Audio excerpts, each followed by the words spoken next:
I just got to listen to the album for the first time yesterday. It sounds great. Are you Oh, happy thanks. with it so far? Yeah, really, really happy. I mean, above all else, it was something that I wanted to enjoy myself, and that I could hold up and say, yeah, I enjoy listening to this album, without focusing on what other people might think about it. Sure. And I'm really happy with it.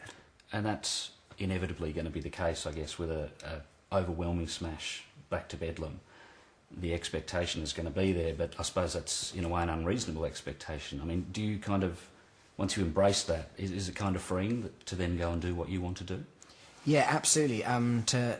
People spoke about the pressure, all the time, and to let go of that pressure for a moment and to get back to what I really do. The core of it is not about impressing people, getting good reviews, selling any number of albums. The core of it is to be expressive through music, to enjoy music, and to really have a passion for it as well. And that's what I focused on as a writer. And then when we got on the album with the band, we had fun with it, and you can hear the fun that we had on the album. So you had a good time making it? Yeah, it was great. And I went back out to Los Angeles with Tom Rothrock, the same producer, and recorded with him. He and I know each other really well. He came out on tour with us.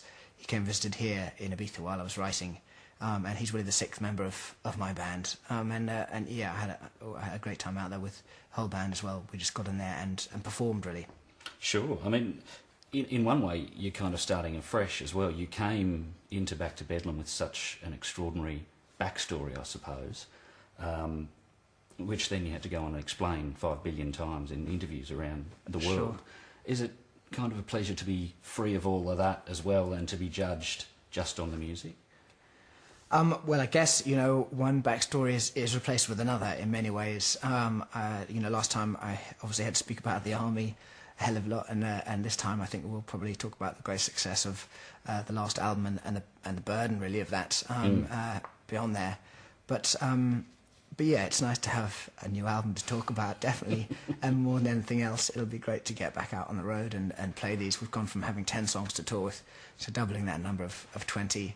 And these songs for the band are great fun to play, and they're kind of they're more diverse in many ways. So we're really looking forward to getting out on the road. I mean, you talk about absolutely trying to free yourself from that external pressure, but I suppose there is a point where, I mean, you're not just a guy with some demos anymore, as you were kind of shopping around to make that first album.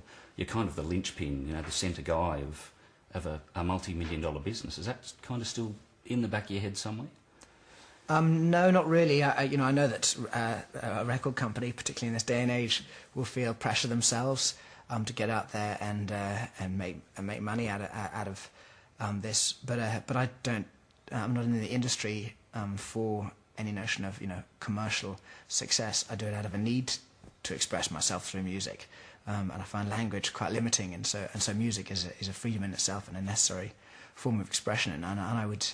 I'd pay to do what I do rather than necessarily want to get paid for it. So no, it's something I don't have to concern myself over.